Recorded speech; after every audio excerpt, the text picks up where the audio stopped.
right, welcome to a very special episode of Year by Year. We're doing 5 albums each for 1980 because 1980 was, in my opinion, the best year in music ever.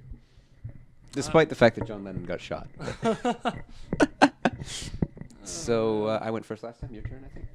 All right. My first album for this year is Back in Black by AC/DC.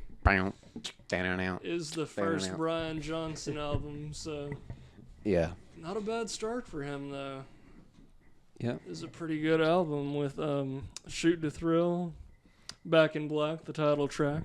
Yep. You Shook Me All Night Long, Have a Drink on Me, and my personal favorite, Rock and Roll Ain't Noise Pollution. Yeah. Honestly, for me, this album was kind of ruined for me a long time ago.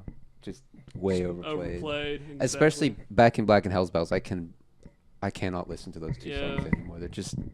They've been played so many times. It is incredibly overplayed. I will admit that. It really sucks because it is a great album, but I just heard it so many fucking times. I don't want to hear it anymore. I just watered it down. Yeah. Yeah, and I've got one friend who is obsessed with Back in Black, and I'm like, please listen to something else. It's not Back in Black. Yeah. Okay, so my first album from 1980 is Iron Maiden's debut. Oh, yeah. It's one hell of a debut album. It is. I mean, it blew everyone else in the album scene out of the water.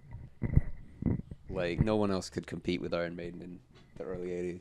That's true, yeah. Yeah, and had you ever listened to this album before? I hadn't before this, no. So it's a bit of a surprise?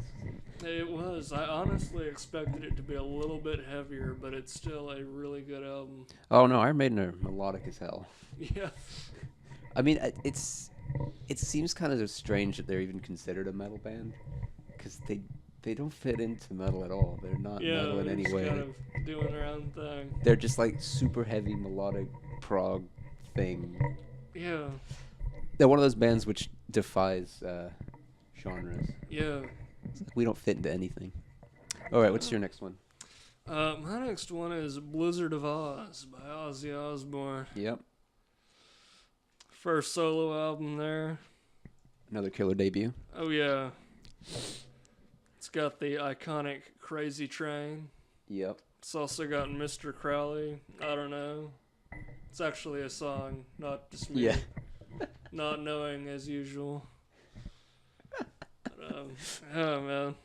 That's a song I can jam to. Yeah, another killer debut there.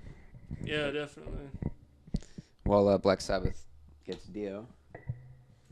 Unfortunately, Heaven and Hell didn't make the cut, but It would have been interesting on this list if it had. yeah. Okay, so my number 2 is Ace of Spades by Motorhead. Oh, yeah. Motorhead classic. I mean, you got the title track. You got Love Me Like a Reptile. Yeah, that's an interesting song. It's such a weird bass sound he got for that. Yeah. I mean, because that's the thing is, like, Motorhead is like riff driven, but it's riff driven with an overdriven bass, so you get that super unique sound. Yeah, it is. Yeah. You don't get that from any other band. You really don't. You got Wheel the Road Crew. Yeah, that is an interesting. That's song. a fun song. I had forgotten about that. We are the road crew. Yeah, I love Motorhead, and this is definitely their best. So, what's your next one? My next one is Dire Straits, Making Movies. Hand in Hand, Romeo and Juliet, Skate Away. Soft rock classic right there. It is. Skate Away is actually a really fun one. Mm-hmm. Yeah, I haven't been that big of a fan of Dire Straits, but I do quite like Brothers in Arms, that whole album. Yeah. It's got some good stuff in it. Mark Knopfler's a pretty good guitarist. Yeah. It's definitely one of the best soft rock bands. Yeah, definitely. That's for sure. Okay, I'm going to move on to my softest album of my top 5 here. High Infidelity by REO Speedwagon. Oh, it's man. A pop classic there. Oh, yeah. I mean, you've got Keep On Loving You. Take It on the Run. Yeah. It's just full of great pop classics. All the cheesiest love songs. It's yeah. nice. Kicking the 80s off. Oh, properly, yeah. Right? I mean, this is 1980. This is super early 80s, and REO Speedwagon is already right in there with the hits. Yeah, They're ready to go at the beginning of the 80s. So what do you got next? My next one is The Game by Queen. Actually spawned a couple of Queen hits there. Crazy Little Thing Called Love. Another One Bites the Dust. Bow, bow, bow. Oh yeah, and a hidden gem there in Dragon Attack, which is really fun. Got a lot of good solos on it. The thing about Another One Bites the Dust is it is super overplayed as well, but it never gets old. It really doesn't. I'd like to find the person who's actually irritated by that song, because I've heard... That's a good point. It's everywhere, and unlike Back in Black, it doesn't irritate me. I don't think I've ever heard anybody complain about that song before. And then, like I said, the Crazy Little Thing Called Love is like the Elvis tribute. Yeah. Yeah, and this is kind of Queen transitioning into the 80s. Yeah. Playing around with synthesizers and stuff. Yeah.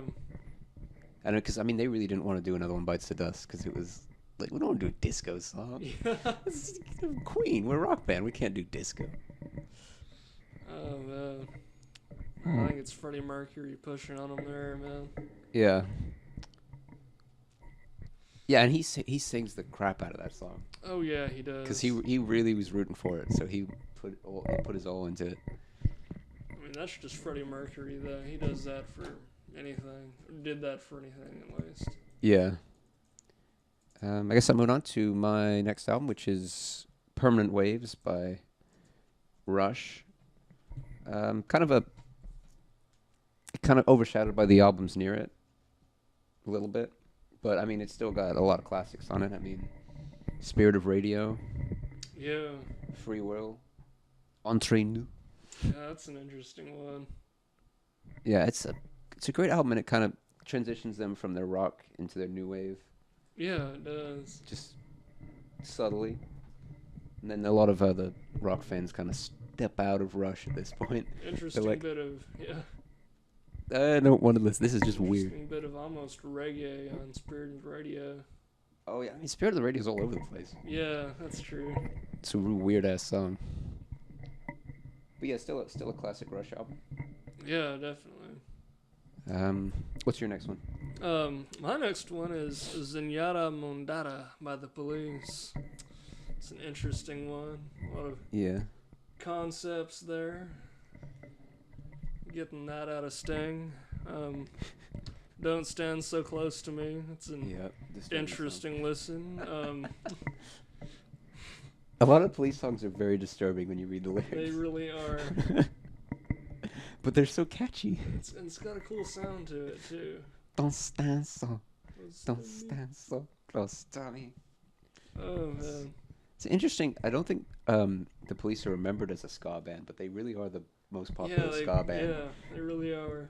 And they're more remembered as a pop band, but they are pretty much pure ska. Any other good songs on there? One of my favorites is really more of... It's honestly a pretty solid pop song. It's almost hard to pronounce without singing. Di do do do di da da da. Yeah, that is a hard one to pronounce. But yeah, it's a great song. Yeah.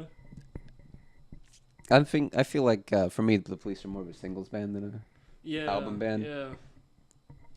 They're one of those bands which really can't hold enough songs together for a good album. But Yeah, it's true. Yeah.